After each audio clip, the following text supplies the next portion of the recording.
Hello, everyone, and welcome to today's SANS webcast. Be a DLP hero: how to quickly deliver value from your DLP program and set it up for future success. Sponsored by Broadcom. My name is Carol Auth of SANS. Today's featured speakers are Kevin Garvey, SANS Certified Instructor, and Pratik Temkar, Director of Product Management at Broadcom. If during the webcast you have any questions for our presenters, please enter them into the Q&A window at any time. Please note that this webcast is being recorded, and a copy of the slides and recording of this webcast will be available for viewing later today and can be found on the SANS registration page. And with that, I'd like to hand the webcast over to our presenters. Hey, thank you so much, Carol. And I'm really excited to talk to everybody today about how you could be the DLP hero within your organization to identify some really quick wins, deliver value, and also set up for future success within your organization. So a little bit about myself. My name is Kevin Garvey. I'm a certified SANS instructor, and I teach the Leadership 512 course. I've been teaching the Leadership 512 course for approximately 8 years now. And I'll tell you, there are so many times when data loss prevention or DLP questions come up from those who are taking the course. So this is really exciting to be able to talk about it with you today. And Pratik Temkar is the Director of Product Management, Symantec at Broadcom. And we're going to be hearing from Pratik a little bit later in our conversations today. So one of the first things I'd like to start off with is the agenda. We're going to look at some very quick wins for your DLP program. I'm going to introduce you to a bit of a life cycle that you could utilize in order to look at what some of those wins are across different areas of your DLP program. Who are your stakeholders? And you'd be surprised to know that it's not just obviously the technology group, but we're going to look at some other creative stakeholders that are going to be really successful for your journey within data loss prevention. Hey, just like any program within security, there could potentially be some pushbacks, right? Well, no problem. We're going to be able to look through some of the common questions that you might get from those within the organization as you're building up the DLP program. We're going to focus a little bit on people, process, and technology, the old stay by that's going to allow us to really propel the future of the program, and then governing the program. We've got some really great stuff that Pratik is going to work through as well in the second half of our conversations today. I invite you to take a bit of a step back and to think about if you were to be asked to build up a DLP program today from scratch or to augment what you're trying to do within your data loss prevention program, where do you start? And I invite you to think, hey, it does not need to be overwhelming.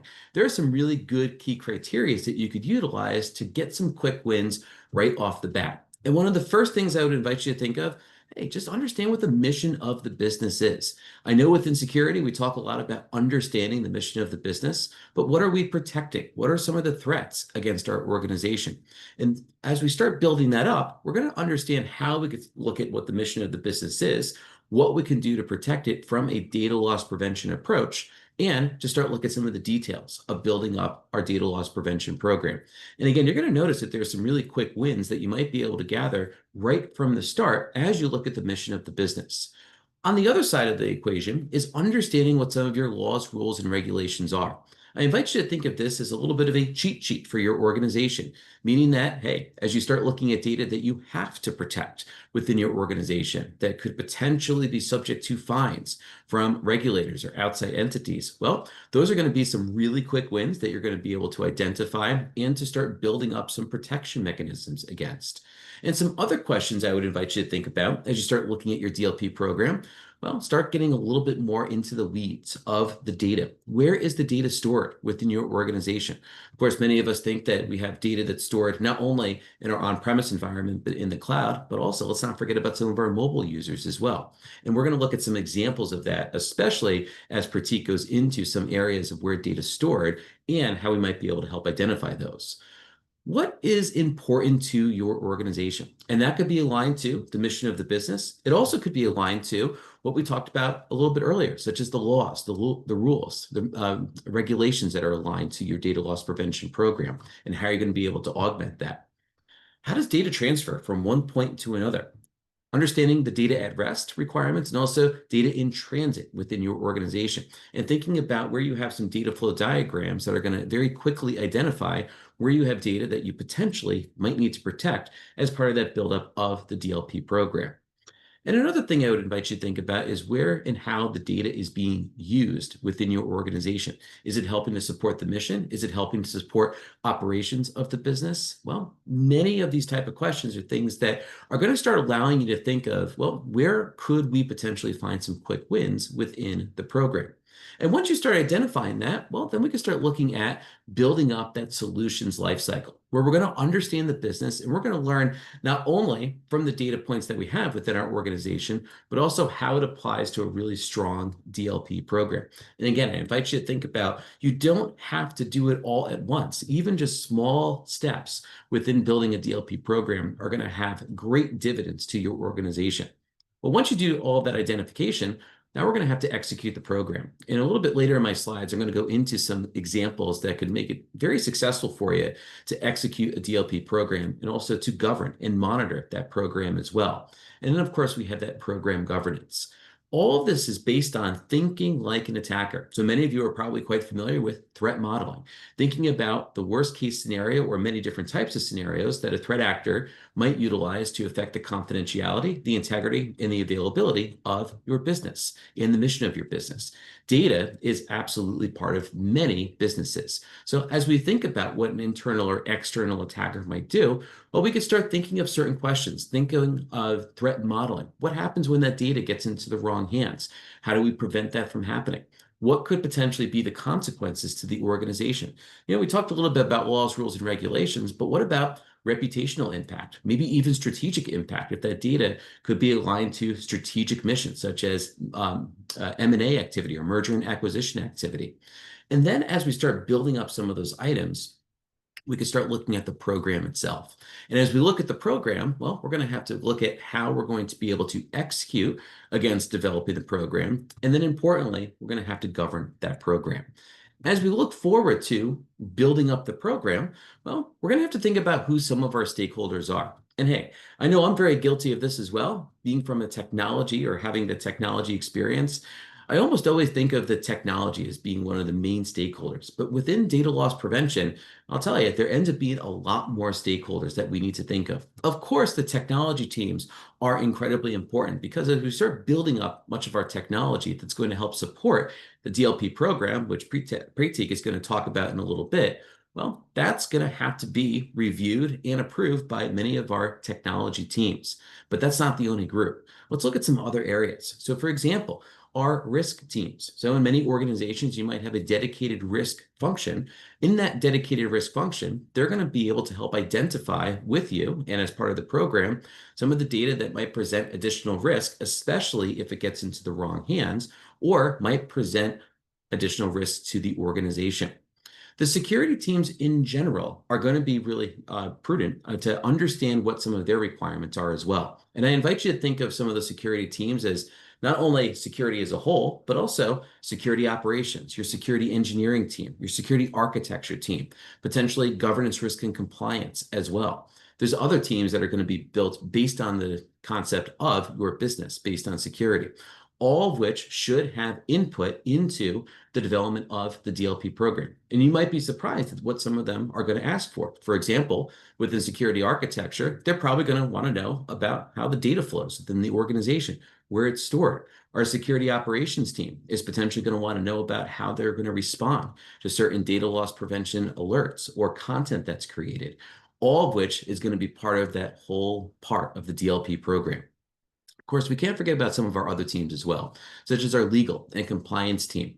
One of the things I'd recommend is to not only understand what many of the laws, rules, and regulations are, but to work with key stakeholders, such as your legal and compliance team, to understand not only what that impact is to the organization, but hey, what happens if something were to occur? What happens if data gets into the wrong hands? What are some of those fines and how do we respond to those fines? We may find that we may have to prioritize smaller nuggets of our data loss prevention program based on some of the stakeholder engagement from our legal and compliance team. And of course, none of this is going to be successful unless we have good senior business leaders who are also going to be key stakeholders and help support and champion that program as well. That could be somebody that's aligned to the business. It could be somebody who's part of that leadership side of the organization as well. What's so important about that is, hey, just like any other program within security, there's always going to be some pushback based on what we start building up within our program because we're trying to protect the organization, but sometimes that introduces a little bit more work. But no problem at all. Just like any other initiative that you have within security, getting that key business engagement from the key leaders within the organization is really going to help start building up the requirements and also the success of your DLP program as well. You've built up the program, you're doing some great work. Well, some questions, though, that we're going to have to get ahead are some of the common, let's call it frequently asked questions that you might get as you're starting to build up the DLP program or as you're starting to get some of the stakeholder buy-in. And one of the first things that you should address is the cost of the program. And some of the recommendations I would give you is to just understand and to be upfront with the cost of the program, understanding that there's going to be some requirement for monetary push within the organization to help build up your DLP program. But where does that fall into the people, the process, and the technology? And I would invite you to think of not only what that cost of ownership is when you start building up the program, but also what the total cost of ownership is. How does that grow? So, for example, if you start building up your program, you've got some great wins. Well, what happens when you start building up even more wins 6 months into the DLP program, 1 year into the DLP program? How does that affect some of the cost that's associated with the program? And one of the best recommendations I give you is to start thinking of how you're going to project the growth of the DLP program from a people, process, and technology side. At many organizations that you're a part of, it's going to take a little bit of time in order to understand not only what those monetary requirements are, but also to gain approval for it. No better way to get ahead of it than to try to project what some of the things are going to happen. And a recommendation I would give you is think back to some other projects or programs that you've been a part of. Talk to some of the program folks, the project management folks within your organization to gain some good tips and ideas to understand what the cost is on day one and things that they've seen within their organization that you're going to have to work through and potentially project as your DLP program grows. Another area that I would invite you to think of is the ownership of the data loss prevention program. And hey, I told you a little bit earlier, I teach the Leadership 512 course for SANS. One of the questions I commonly get is who would own a DLP program? And one of the things I've found is it's very different per company, per organization. It's not a one-size-fits-all approach. And that's okay. One of the ways that you might be able to go forward with that is to start building up a very simplistic yet very effective RACI chart, a responsible, accountable, consulted, and informed chart, and making sure that you have very clear ownership and accountability of who's going to be accountable for the program. In particular, who's responsible for certain areas in running some of those areas of the data loss prevention program. That's going to be working with your stakeholders, obtaining that buy-in, and really putting that leadership hat on in order to be able to start working with your stakeholders, understand what their requirements are, but also understand where their accountability and responsibility lies. DLP programs and some of the conversations I'll have with some of the folks in the Leadership 512 course, like, hey, we just don't know where to start. Well, no problem, right? And one of the reasons why I wanted to have this webinar, especially with Pratik today, is to go into, well, while these programs could potentially be complex, they're no more complex than many of the other programs that many of you have successfully gone forward with, such as building up a security operations center, a vulnerability management or incident response program. So while you're thinking of the complexities, really think of some of those quick wins along the way as well. And a recommendation I would give to you to think of some of those quick wins, how does it fit into some of the broader security initiatives? Hey, for example, if you're building up a full cloud security program at your organization, maybe there's an opportunity there to link into that larger initiative of cloud security and see how the data loss prevention program that you're building up could provide some quick wins for some new and transformational technologies. And especially with AI and GenAI, there's going to be a lot of talk of change within an organization. What are some of those ways that you might be able to hook into those transformational projects from a DLP perspective? Not only understanding what those quick wins are, but then being able to execute and govern with them too. And I'll tell you, especially from the approach of some of these frequently asked questions, the more that you start understanding some of these questions prior, the more that you're going to be able to prep for some of the answers and be ready when the stakeholders do ask some of those questions. As you're executing the program, well, how do we keep the program humming? Well, it's going to be through people, process, and technology, the old terms that we utilize in many areas of security. And there's a few key points I would invite you to think of as you're executing the program across people, process, and technology. Number one, you may find with people, the folks that are part of your organization, they may need to be trained up in order to not only identify many of the quick wins that I talked about a little bit earlier, but also gain some of that expertise in laws, rules, and regulations. Hey, remember I talked about security operations a little bit earlier? What happens when you're going to need to respond to the inevitable alerts that could potentially fire from your new DLP program?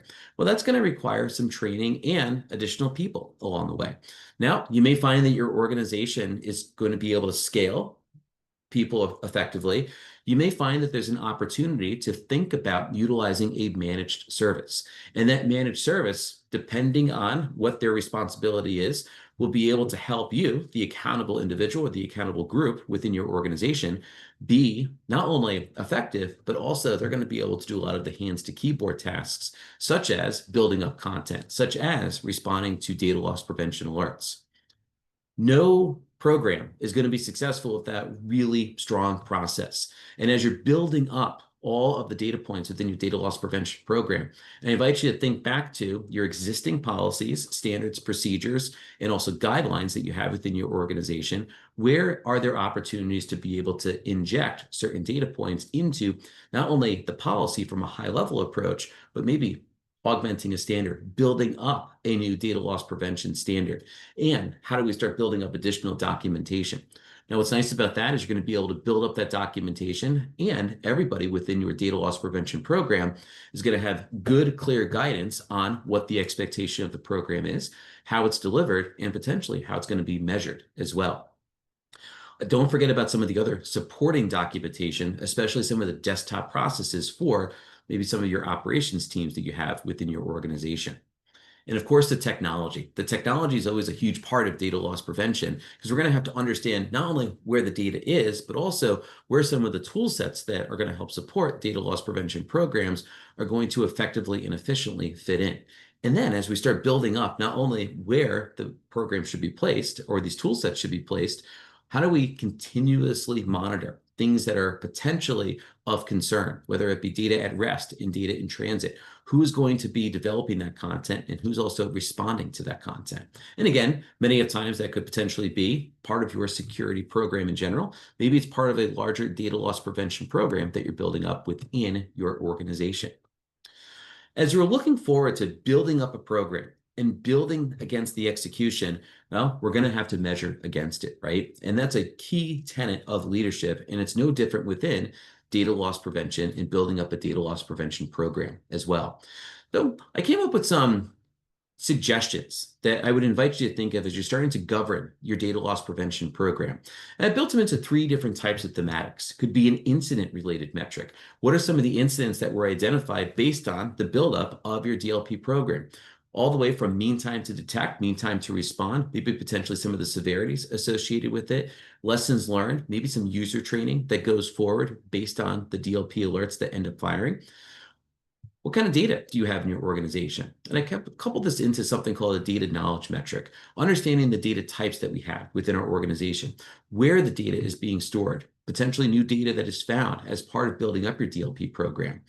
I would also think about ways that you could measure against the laws, rules, and regulations that you've built up in your reading against within your governance, risk, and compliance teams, and also within your work within the stakeholders as well. In particular, most likely with a compliance team or potentially a legal team. And of course, the technology. The technology needs to be humming day in, day out, hour in, hour out. We need to make sure that it's actually running now.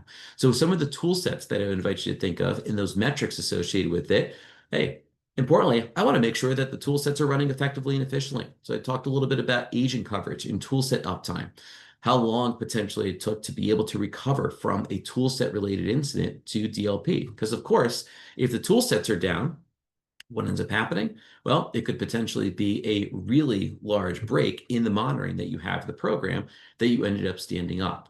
Hey, just like with any other metric, there's a few other key tenets I would invite you to think of. Understand who the audience of the metric is. Is this going to be something that your stakeholders are going to be interested in?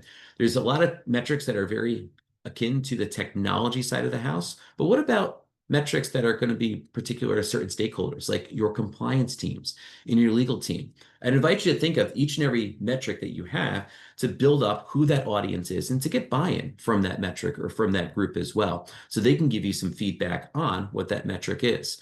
What is the story that that metric is trying to tell? And in particular, I would invite you to think of what the thresholds are on that metric. So, for example, if a metric goes under a certain threshold, well, is there a response associated to it? And if there is a response, well, how is that something that you could not only codify within your metrics, but also showcase as part of the execution and the governance of the program as well? So think about how each and every metric not only has an audience, but it also has some thresholds and a story that it ultimately is telling to the stakeholders to showcase the effectiveness and governing against all the good work that your organization, and in particular, you have done to build up your data loss prevention program. And I think this ends up being a really great transition over to Pratik to go into a little bit more of the technology side of the DLP program. So Pratik, I'll hand it over to you. Thank you, Kevin. You have laid a very solid foundation. Good morning, good afternoon, good evening, everyone, wherever you are. Thank you so much for taking the time to join this presentation. My name is Pratik. I lead the product management portfolio for Symantec's information and network security businesses. And DLP is one of the key components in our portfolio. So in this session, can you pass the control over to me, please, Carol? Okay, I have the control now. Perfect. So like I said before, Kevin laid a solid foundation to this discussion. I'm going to go and dive a bit deeper into what Symantec and Broadcom offer to address these use cases that Kevin articulated so beautifully. So we have a very data-centric strategy, and we recognize that our customers have a very, very hybrid environment. So if you start from the very left of this chart, let me activate my pointer. Oh,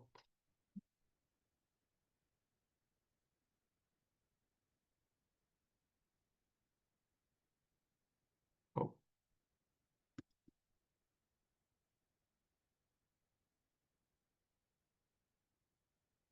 My apologies. For some reason, the pointer is not working. But if you look at the very left side of this slide, you will see that there are different actors when it comes to a company or an enterprise.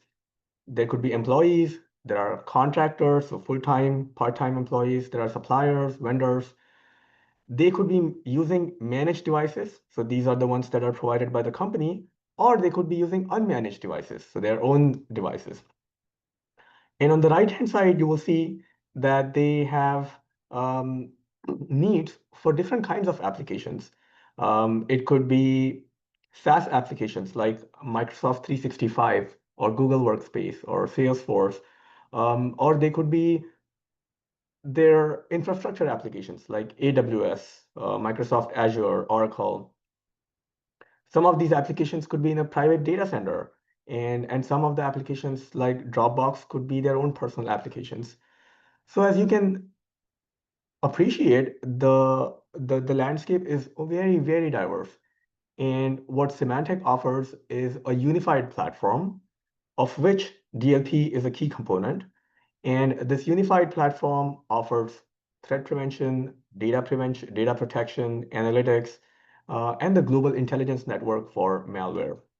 So let's dive a bit deeper into our our approach to protecting sensitive data.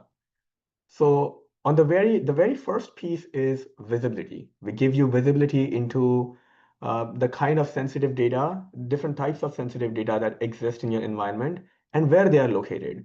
So this is one of the foundational components that Kevin touched upon in one of, I think, his second slide.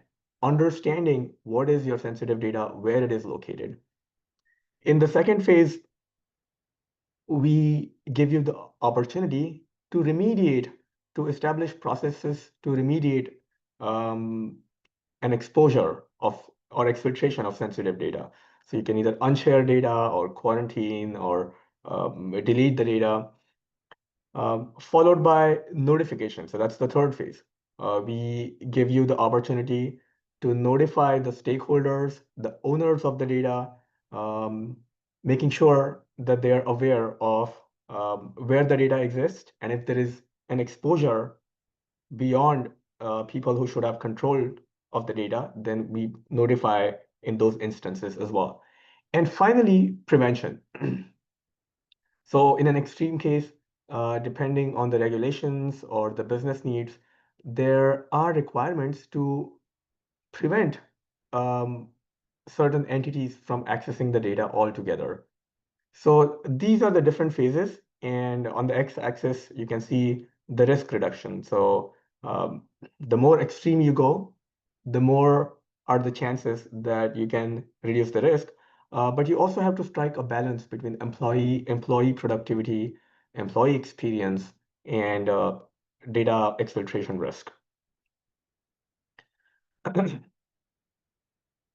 So double clicking a bit more into the types of sensitive data. So some of the very common types. So I've divided the data into two types. On the left, you see customer related information. So if a customer is using our product, an enterprise customer, they will have their own customers whom they are serving, and they could be storing their customers' credit card numbers, medical records, SSN, financials. Depending on the industry, there is different types of sensitive data that your company could be saving. And then there's your company information. So your intellectual property, your M&A strategy, some of these items that Kevin touched upon earlier, internal HR records or auditing. So these are, at a high level, these are the different types of high value data that you should consider protecting.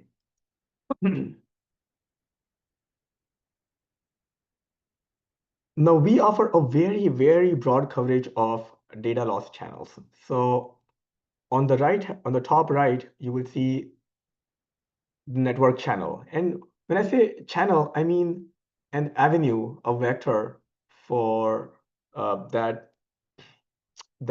has data layered across different pieces, and we want to make sure that we want to protect data across that vector. So on the top right, we have the network vector, and that means traffic, your sensitive information going over email or just websites or FTP or IPv6, even based on protocols. So that's one channel. On the bottom right, we have channels that could be on premises. So these are your on premises databases, on premises file servers, your on premises Exchange, Microsoft Exchange, or Microsoft SharePoint. On the bottom left, these are our SaaS applications. So Office 365, Google Workspace, Salesforce, Slack, and so on, as well as infrastructure applications. And on the top left, so when I say endpoint, I mean your employees' devices, your employees' laptops, mobile phones, and making sure that the data in the apps on those devices are protected. The data going to the web apps is protected. Data going through email clients is protected. So that's the different. These are the different channels that we provide coverage for. And as you can see, it's a very, very broad and comprehensive coverage.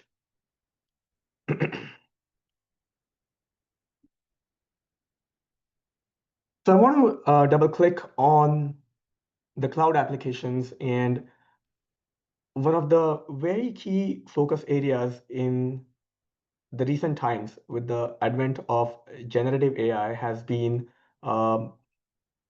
how do we the question that I hear most common mostly in recent times has been how do we ensure that we protect our sensitive data from generative AI applications. So I'm going to cover these items.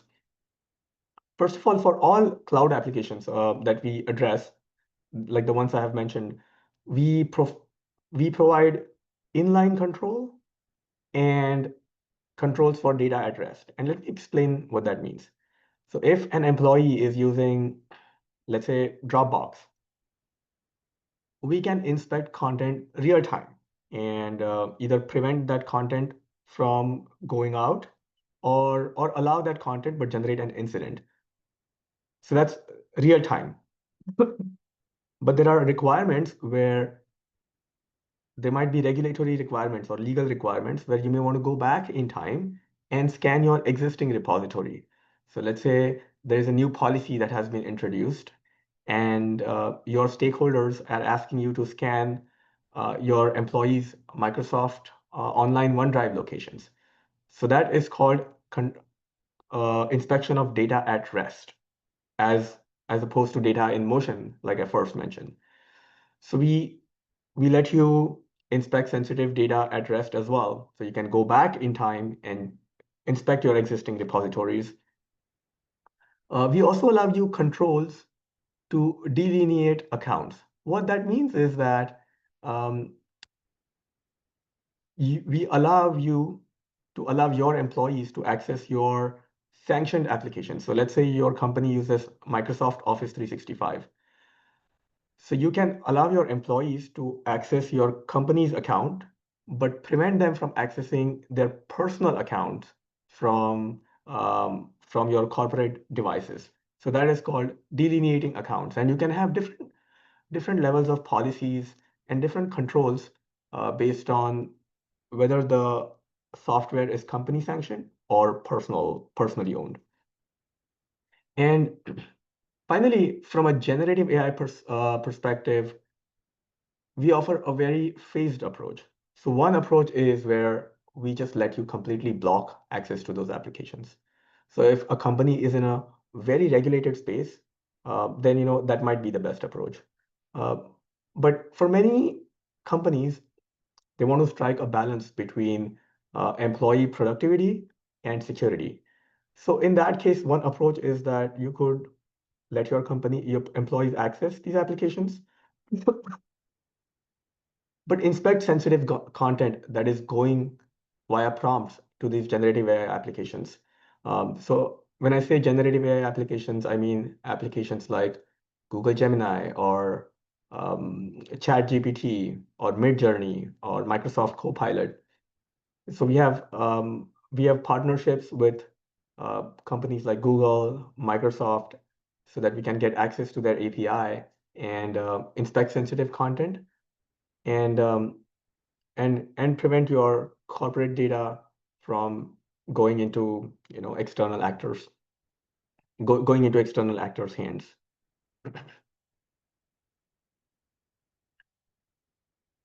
So these are the different types of techniques that we offer within our product. And I want to touch upon some 3 or 4 very critical pieces of technology.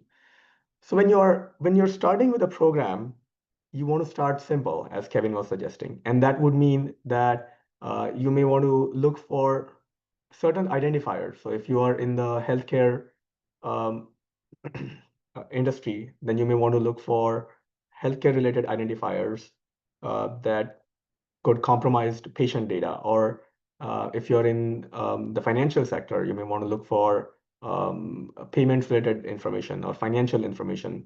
And we ship our product comes built in with these data identifiers and packs for different industries that you can activate.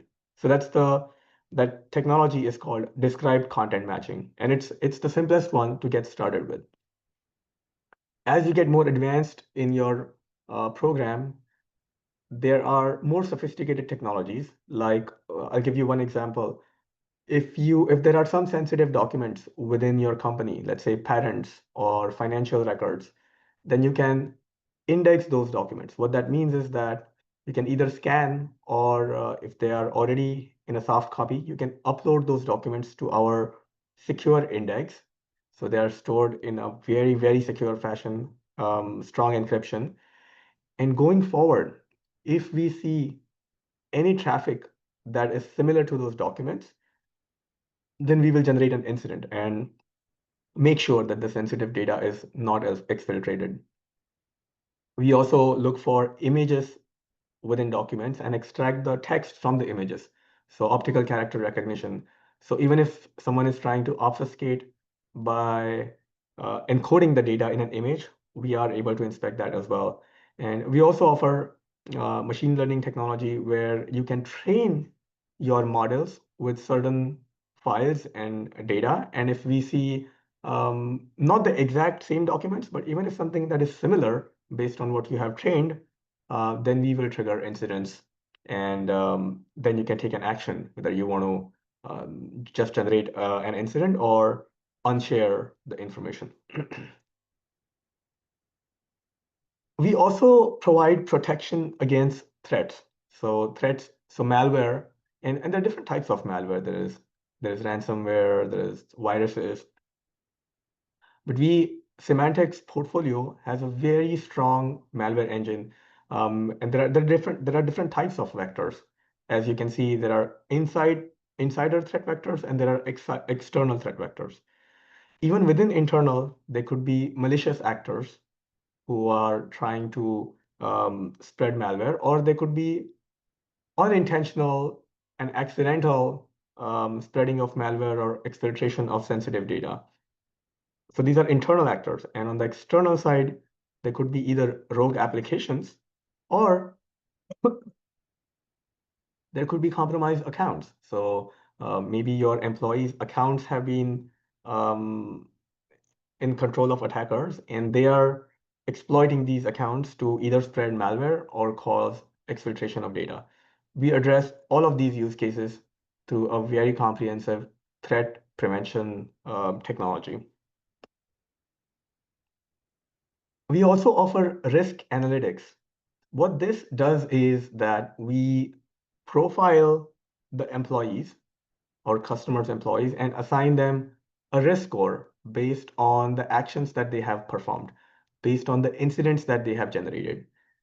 And you can click on any employee, go into their details, and see what have they done to cause that risk score to be high. And then this knowledge can be used to enforce controls. So if for example, you can create a policy that if an employee has a risk rating of over 80, then do not let them access certain drives in Microsoft OneDrive. So you can create very fine-grained policies using these risk ratings. So it's a dual relationship. Based on their action, we assign them a risk score, and based on the risk score, you can enforce policies to control future actions. Excuse me. So we are coming towards the end of the presentation. I think in our opinion, 90% of the DLP is actually incident response. So how do you respond to incidents? And this is one of our unique strengths. When a lot of incidents are generated, you need tools like our product that can do the right level of automation. So you may not have the time to go through every incident, but you can create policies that if certain data is publicly shared, then just change the control and make the data and unshare it so that it is not publicly accessible. You need to identify the right people. So who are the people um, who should be routed, who should have access to these incidents so that they can respond to those incidents. Um, and all of this needs to be automated. The third piece of the automation is the right order. So how should the incidents be prioritized so that we make sure that we address the high severity incidents first? The next item is about having access to the right information. So if an incident is generated, we want to know who owns the file, who triggered the incident, what is their location, IP address, what kind of a device are they accessing from, what kind of application are they accessing, what is the exact nature of the sensitive data. So to be able to respond to an incident, you will need access to all this information. The next piece is the ability to take the right action with a single click, without having to go through multiple products, multiple consoles, to identify the right action. It should all be possible through a single click. And finally, I think this is what Kevin mentioned in his last slide, having access to the right metrics, because ultimately um, you will need to show to your execs, stakeholders, and auditors that your program is running efficiently, and you are preventing instances of data loss or spread of malware. And using the metrics, you can show how effective your program is, and and make a case for continued investment in this program. And my final slide is why Symantec? Why not other vendors? And the first point is about broad coverage. So if you remember in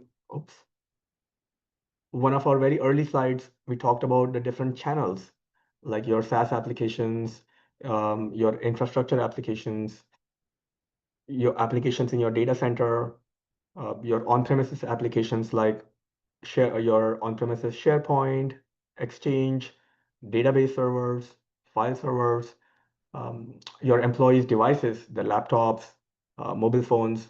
So having having a console, having a tool where you can just define the policy once and make it effective across all these channels. That's what our product offers. The second, the second main reason why we are so unique is our accurate detection. If you have too many events and too many incidents and there are a lot of false positives, then you won't have time to go through them. And if you don't have time to go through them, you won't be able to detect the real true positives. So our tool has a very, very high accuracy rate. I mean, our engine has been developed and fine-tuned for more than a decade. We have a very strong team of researchers with PhDs that build very sophisticated algorithms to detect sensitive data. And not only do this at with extreme accuracy, but also at a very high scale. So, a lot of traffic, a lot of our employees, a lot of our customers have hundreds of thousands of employees generating a lot of traffic. So at scale, so we are able to do it at scale with a good performance and high accuracy. And finally, from your perspective, what's very important is the total cost of ownership. Because we offer a single platform and a single tool that covers all these different channels and this broad landscape, the workflows are very simple. And you can have a small team that can manage your entire program and show to your stakeholders that the total cost of ownership of this program is not very high. So these are the unique reasons why we would strongly recommend Symantec products for your information security program. And that concludes the presentation. Thank you so much. I want to now take some time to address some questions. Yeah, good stuff. Thank you so much for that. Hey, so we do have a few questions, some good ones popping in. So Gianna asked, and I think Pratik, this is a good one for you to take. For companies that brought in a DLP tool, they don't utilize it fully. They only add in detection of credit card information and social security numbers, but it's hard to set up to identify customer sensitive information. Are you seeing that as a pattern as well? And if so, how do you overcome this?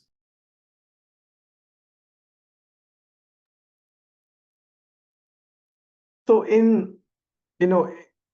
customers who are very early in their journey, we do see this pattern where they set up they set up policies for, let's say, credit card numbers or just social security numbers. Uh, but then to alleviate that problem, we have provided some industry packs and some best practices guidance to go beyond that. So first of all, more identifiers than just credit card numbers and social security numbers. And we make it very easy to set that up. Like you don't have to write complicated regular expressions to to detect these identifiers. So that's one. And so we definitely have seen that pattern. But as with these industry packs that we have, you can with just few clicks expand your coverage to more than just these identifiers. And what we have seen is that once our customers overcome that hurdle, they are able to look into more advanced techniques. And the most commonly used beyond just social security numbers and credit card numbers and identifiers is the indexed document matching, where customers index certain documents. And when I say index, they just let our software know that these are the kind of documents that you should be looking for. And then we create incidents anytime we see those exact same documents or documents similar to those. But to start with, Gina, it is often true that they start with these basic identifiers. Yeah, good stuff there. Good stuff. A few other questions popped into the chat. And hey, by the way, for anybody who wants to ask a question, feel free to put it into the Q&A on Zoom, and we'll be able to answer those as they start coming in. So Thomas Alex had asked, hey, Kevin, on page 9, you mentioned data types. Can you elaborate what you mean? Is this related to data classification? And yeah, ultimately it is, right? Aligned to data classification, something that's most likely defined within your organization. So it could be something that could be public information, private, sensitive, could potentially be strategic issues if it were to get out, reputational issues. Those type of data classifications is a really great starting point along the way. And I know, Pratik, you also went into some data classification type of examples on your slides as well. Marcus has a really good question. So Marcus says, it would be interesting to share the risk score with the employees along with the actions that caused that score. This could be educational, as often as it seems like employees are just trying to get their job done and don't think about the DLP implications. So Pratik, I'll hand that one over to you. I think it's a really awesome question. I have some thoughts as well, but I'd love to hear your thoughts first. That's a very good thought. And at this point, what I would recommend is that if you think that your employees might help, it might find it helpful to understand their risk score and how they attain that risk score. Um, at this point, we could just show them a screenshot of what actions they have performed. There is an ability to export certain data, especially through APIs, and then maybe you can create dashboards to show to your employees. But now that you have mentioned, one thought just came to my mind is that if there could be an easy way to just export that specific page, I think that is something that we could consider in future. But I think at this point, if you want to share with your employees, then a screenshot of their risk profile would be a great option. Yeah, I really like that idea. It's a good conversational piece as well. A suggestion I would give anyone to that as well is just to make sure it's something that you pass through maybe a legal department or a compliance department, just to ensure that you're capturing data, potentially showcasing to the users what data that you are capturing along the way as well. All of which ends up being just good corporate stewardship, along with being able to share in order to increase that behavior or to have some really good behavior along the way as well. And Darren's got a great question too. So Darren says, hey, we have standard labels of public, internal, confidential, and restricted. Users are a little bit confused on which label applies to documents, which they are sending to external recipients, which is another interesting solution with the DLP side of the house as well. We don't want to create too many labels, as this will be a little bit too confusing to users.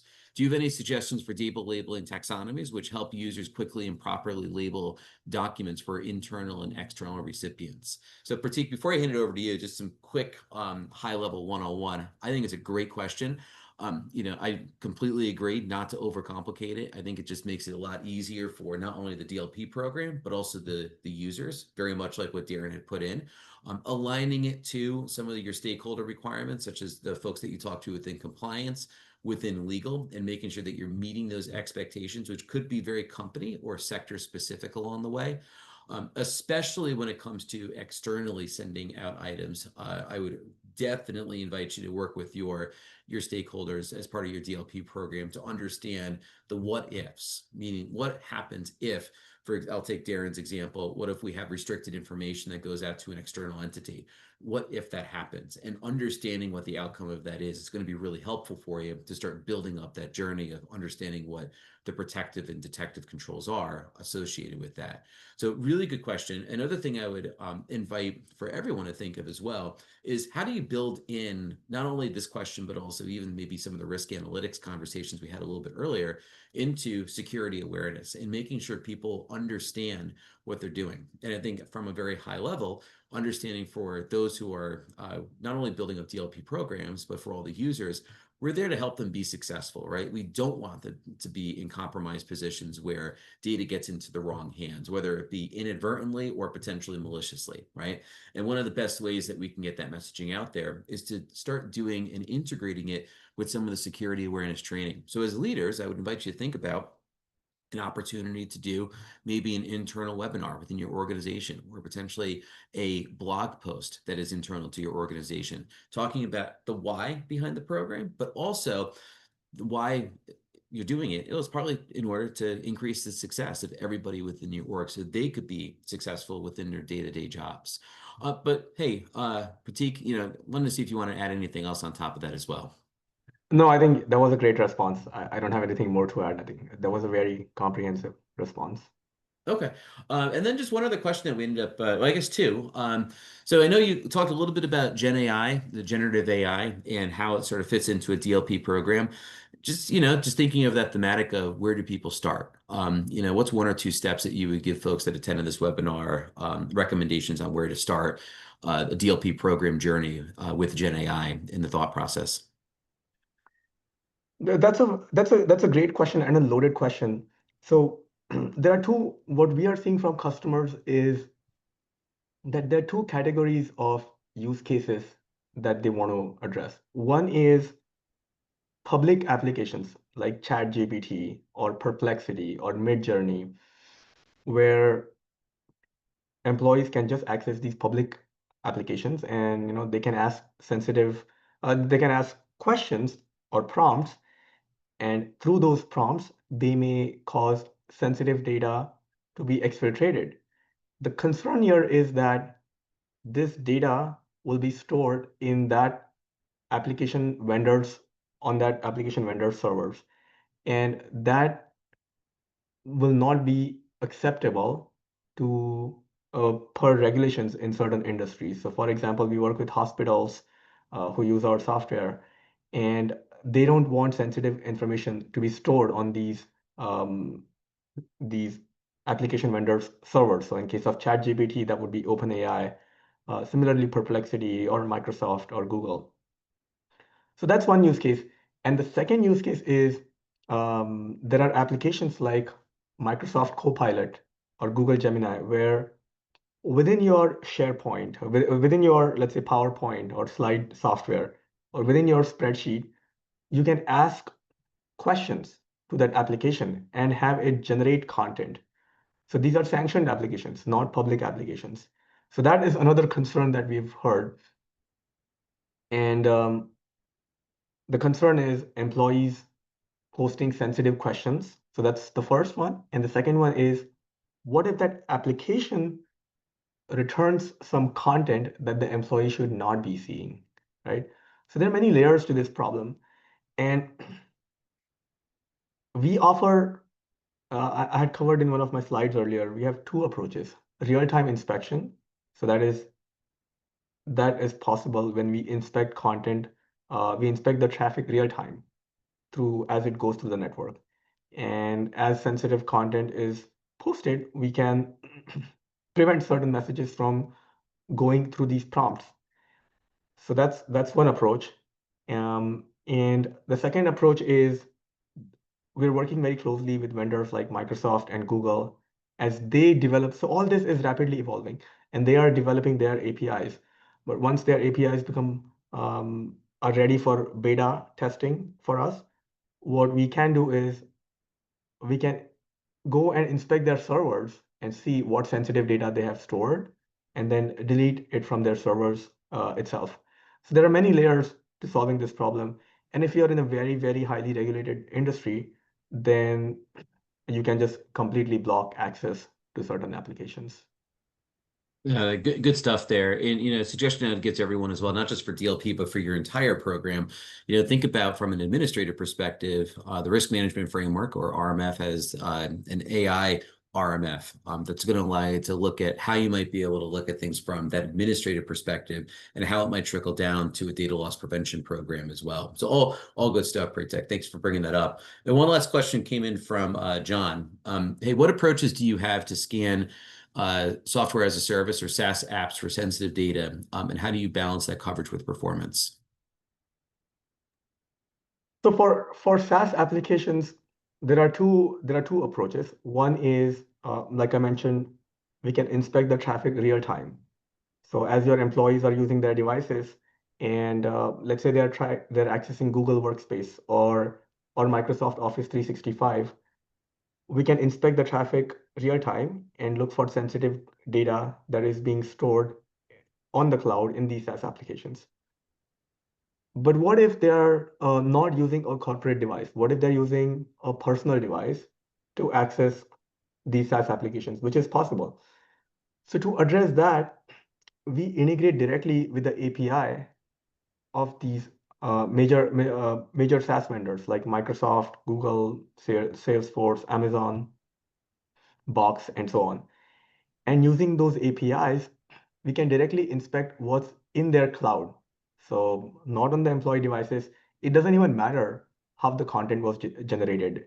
It could have been generated from their personal device, or it could have been generated via an API or some software. It doesn't matter how the content was generated.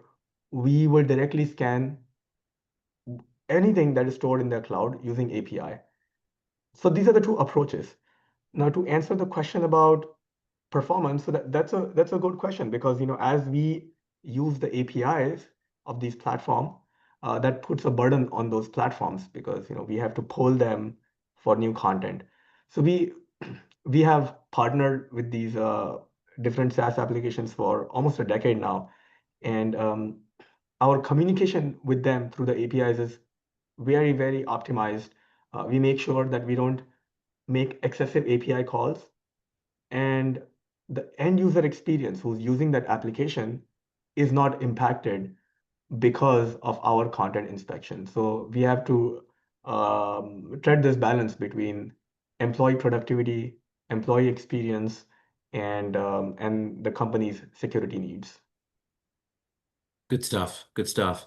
Well, hey, thank you, Pratik, for your time. This was awesome. And really excited to talk to everybody about how to build up a full-fledged DLP program from start to finish, thinking about those quick wins. And I think that one of the things that you'll find as leaders, as we went through over the last about an hour or so, there are a lot of really good quick wins that you can go forward with to start the journey of your DLP program. And I think that you'll find it'll start naturally building itself up over the weeks, months, and years that you're championing leading data loss prevention within your organization. And hey, a great shout out to everybody who asked some questions. Really great stuff. Really appreciate it. With that, Carol, I'm going to hand it back over to you. All right. Thank you so much, Kevin and Pratik, for your great presentation, and to Broadcom for sponsoring this webcast, which helps bring this content to the SANS community. To our audience, we greatly appreciate you listening in. For a schedule of all upcoming and archived SANS webcasts, including this one, please visit sans.org/webcasts. Until next time, take care, and we hope to have you back again for the next SANS webcast. Thank you. All right. Thanks, everybody.